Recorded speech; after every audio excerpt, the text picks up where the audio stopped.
السلام علیکم ورحمۃ اللہ وبرکاتہ۔ میدان حشر سے متعلق آپ کے سامنے حدیث نبوی رکھنا چاہتا ہوں اور پھر اس کی تشریح رکھنا چاہتا ہوں۔ اس کا تعلق اس سوال سے بھی ہے جو چند روز پہلے میرے پاس آیا تھا اور اس پر مجھے کام کرنے کا موقع نہیں ملا۔ درس میں جب اس مقام تک پہنچوں گا پھر آپ سے اس پر بھی بات ہوگی۔ درس بیسیکلی قیامت سے متعلق ہے کہ دیکھیں قیامت کے بہت سارے نام ہیں جن میں سے ایک نام حشر بھی ہے، جس کے معنی ہیں جمع کرنا یا جمع ہونا۔ اسے حشر یا تو اس لیے کہا جاتا ہے کہ اس دن سارے لوگ جو اولین ہیں جو آخرین ہیں، پہلے کے بعد کے تمام لوگ ایک وقت میں ایک جگہ جمع ہو جائیں گے، بخلاف دنیا کے یہاں مختلف جگہ میں لوگ پیدا ہوتے مرتے رہتے ہیں۔ یا اس کو اس لیے بھی کہا جاتا ہے کہ اسی دن ہر شخص اپنے اعمال اپنے احباب کے ساتھ جمع ہوگا، مومن مومنین کے ساتھ، کافر کفار کے ساتھ، جس طرح کی روایت میں بھی آتا ہے کہ المرء مع من احبا، اس دن جس سے محبت ہے اس کے ساتھ تم جمع ہوگے۔ قیامت تک کے حضور صلی اللہ علیہ وآلہ وسلم کے شہدائی انشاءاللہ تعالی حضور صلی اللہ علیہ وآلہ وسلم کے ساتھ ہوں گے۔ اس کے مقابل میں وہ لوگ جنہوں نے کفر کیا، بیزاری کا اظہار کیا، پھر وہ ایک دوسرے کے ساتھ ہوں گے۔ بہرحال اس وقت کیفیت تو ایسی ہوگی کہ لوگ تتر بتر بھاگ رہے ہوں گے، کیفیت ایسی ہوگی کہ لوگ حیران و پریشان ہوں گے۔ اب آئیے آپ کے ساتھ ایک متفق علیہ روایت رکھتا ہوں جو بخاری اور مسلم شریف دونوں میں آتی ہے،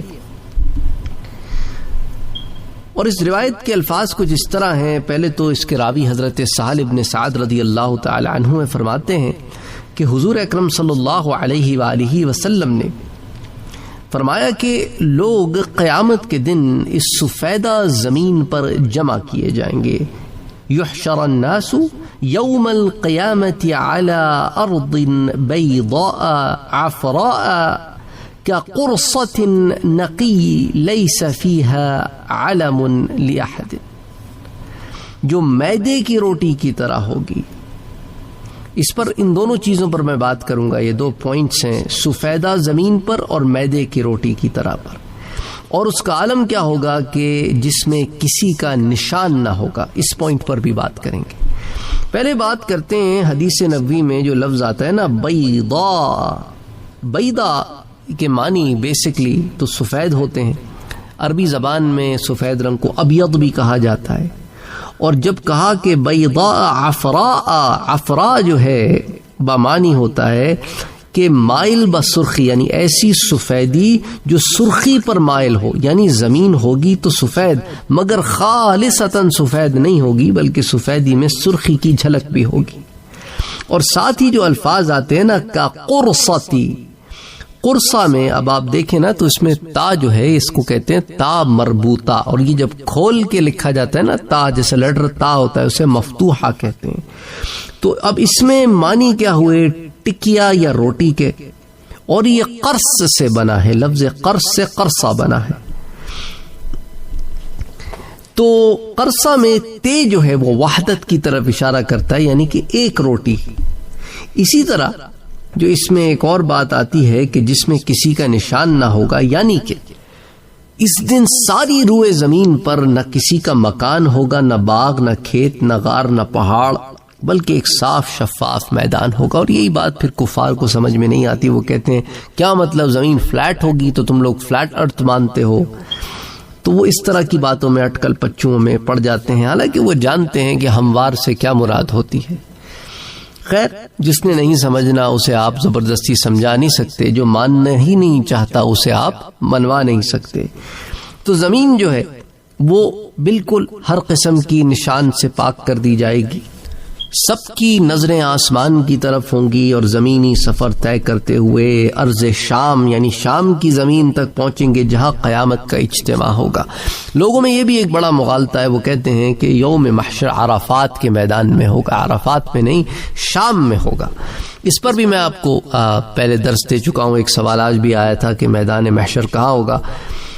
اچھا، ایک اور متفق علیہ روایت آپ کے سامنے رکھتا ہوں۔ اس کے راوی حضرت ابو سعید خدری رضی اللہ تعالی عنہ ہیں کہ حضور صلی اللہ علیہ وآلہ وسلم نے فرمایا کہ قیامت کے دن زمین ایک روٹی ہو جائے گی، تكون الأرض يوم القيامة خبزة واحدة يتكفأها الجبار بيده كما يتكفأ أحدكم خبزته في السفر نزلا لأهل الجنة، کہ قیامت کے دن زمین ایک روٹی ہو جائے گی جسے اللہ تعالیٰ اپنے دست قدرت سے تیار کرے گا. یتکفؤها الجبار بیدہ، جیسے تم میں سے کوئی سفر میں اپنی روٹی تیار کرتا ہے جنت والوں کی مہمانی کے لیے. تو وجہ بھی بتا دی حضور نے. اب اس میں جو ایک دو پوائنٹس ہیں نا، اور کچھ اور پوائنٹس ہیں، اس پر بات کروں گا ایک ایک کر کے، لیکن پہلے روایت پوری ہو جائے. پھر ایک یہودی شخص حاضر ہوا. فأتى رجل من اليهود فقال بارك الرحمن عليك يا أبا القاسم هلا أخبرك بنزل أهل الجنة يوم القيامة. تو کہنے لگا اے ابو القاسم، اللہ آپ پر برکت نازل کرے، کیا میں آپ کو جنتیوں کی مہمانی جو قیامت کے دن ہوگی اس کے متعلق نہ خبر دوں؟ تو حضور اکرم صلی اللہ علیہ وآلہ وسلم نے فرمایا کہ ہاں.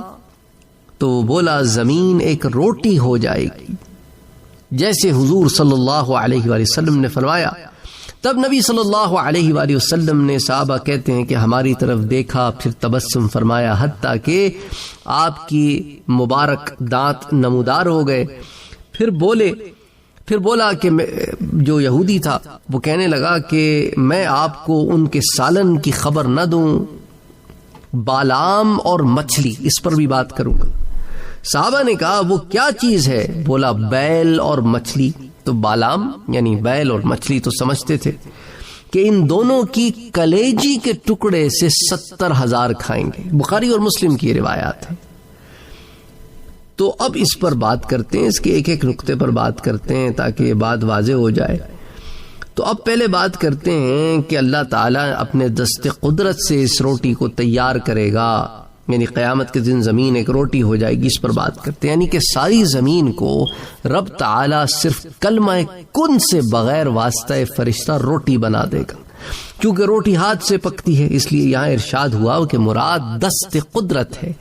ظاہر یہ ہے کہ حدیث شریف اپنے ظاہری معنی پر ہی واقع ہے کہ یہ زمین روٹی میں تبدیل ہو جائے گی، جو جنتیوں کو اولن ہی کھلا دی جائے گی. دوزخیوں کے لیے، کفار کے لیے اس میں کچھ نہیں ہوگا. یہ معاملہ پھر اس وقت ہوگا، ان کے ساتھ ہوگا جو مومنین ہیں. اچھا، زمین سے یہ پھل پھول میوے پیدا ہوتے ہیں، اس لیے اس روٹی میں یہ سارے مزے ہوں گے. اگرچہ کڑوی زہریلی خاردار چیزیں بھی زمین ہی سے نکلتی ہیں، مگر ان کی آمیزش اس روٹی میں ہرگز نہ ہوگی. نہ کریلے کی کرواہٹ ہوگی، نہ اور کوئی، بلکہ اس کے اندر ہر چیز کی کرواہٹ کو، کڑواہٹ کو دور کر کے اسے قابل ایسی جیسے روٹی ہوتی ہے ویسے بنا دی جائے گی، اور تمام اچھی چیزوں کا اس میں ذائقہ ہوگا. اچھا، اس میں جو دوسرا نقطہ آتا ہے اس پر بات کرتے ہیں کہ جیسے تم میں سے کوئی سفر میں اپنی روٹی تیار کرتا ہے جنت والوں کی مہمانی کے لیے. تو یعنی کہ جنتیوں کو پہلے یہ غذا دی جائے گی، پھر وہ غذا سے مستغنی ہوں گے، پھل فروٹ لذت کے لیے کھایا کریں گے. بعض شارحین نے فرمایا کہ یہ کلام شریف بطور تشبیہ ہے کہ روٹی قدرتی ہوگی مگر زمین کی سی ہوگی. ان کی دلیل وہ حدیث ہے کہ قیامت کے بعد زمین اور سمندر کو آگ سے پر کر دیا جائے گا اور دوزخ کے ساتھ اسے ملا دیا جائے گا. تیسری بات جو یہاں آتی ہے کہ ایک یہودی شخص آیا، پھر اس نے حضور صلی اللہ علیہ وآلہ وسلم کو خطاب کیا، پھر کہا کہ میں آپ کو جنتیوں کی مہمانی جو قیامت کے دن ہوگی اس کے متعلق خبر نہ دوں. یعنی کہ ہماری تورات میں اہل جنت کی پہلی غذا کے متعلق جو لکھا ہے، کیا میں حضور کی خدمت پہ عرض کروں؟ تو معلوم ہوا کہ وہ یہودی ادب والا تھا کہ حضور سے اجازت لے کر کچھ سنا رہا ہے. تو یہاں سے کیا ثابت ہوا کہ تمام کتابوں میں تمام اچھے جو سمجھ بوجھ والے لوگ ہیں ان میں بزرگوں سے اجازت لے کر عرض کرنا ہی ادب کا تقاضا ہے. اچھا، چوتھی بات جو یہاں پر آتی ہے وہ فرمایا کہ ہاں تو بولا کہ زمین ایک روٹی ہو جائے گی جیسا کہ حضور صلی اللہ علیہ وسلم نے فرمایا. تب حضور نے ہماری طرف دیکھا, پھر تبسم فرمایا, حتیٰ کہ آپ کے دندان مبارک جو ہے وہ ظاہر ہو گئے. تو اس کے بارے میں علماء لکھتے ہیں کہ حضور کا یہ تبسم خوشی کے طور پر تھا کہ حضور کے فرمان عالی کی تصدیق ایک یہودی عالم نے بھی کر دی. معلوم ہوا کہ تورات و انجیل کی وہ باتیں جو اسلام کے موافق ہوں قبول کی جا سکتی ہیں, اسلام کی تائید کے لیے, نہ کہ محض ان کی تصدیق کے لیے. اسی طرح اس میں ایک اور نقطہ جو اور آتا ہے وہ یہ ہے کہ اس نے جب کہا کہ میں آپ کو ان کے سالن کی خبر نہ دوں, کہ ان کو سالن کی خبر, ان کی سالن کیا ہوگا, بالام اور مچھلی. تو بالام بیسکلی عبرانی زبان کا لفظ ہے, جو ان کی زبان ہے یہود کی, ہیبرو جسے آپ کہتے ہیں. تو اس کا معنی بیل یا گائے ہوتی ہے. چونکہ صحابہ اسے سمجھ نہیں سکتے تھے, اس لیے کہا کہ بھئی اس سے تمہاری کیا مراد ہے, اس کو ایکسپلین کرو. تو پھر اس نے کہا کہ بیل اور مچھلی کے ان دونوں کی کلیجی کے ٹکڑے سے 70,000 کھائیں گے. تو 70,000 سے عربی زبان میں 70,000 بعض دفعہ بے حساب بے اندازہ لوگوں کے لیے بھی استعمال ہوتا ہے, یا 70,000 وہ حضرات ہیں جو بغیر حساب جنت میں جائیں گے, ان کے لیے بھی خاص سامان ضیافت ہو سکتا ہے, جو سب سے پہلے جائیں گے انہیں غذا دی جائے گی. مرقات میں اسی طرح یہ جو حدیث شریف میں الفاظ آتے ہیں نا کہ یأکلوا من زائدتی, تو اب اس کے متعلق علماء لکھتے ہیں کہ زائدہ کہہ کر یہ بتایا کہ یہ 70,000 جنتی اس بیل کی پوری کلیجی نہ کھائیں گے, بلکہ کلیجی کا اوپر والا حصہ, اسی سے سب سیر ہو جائیں گے.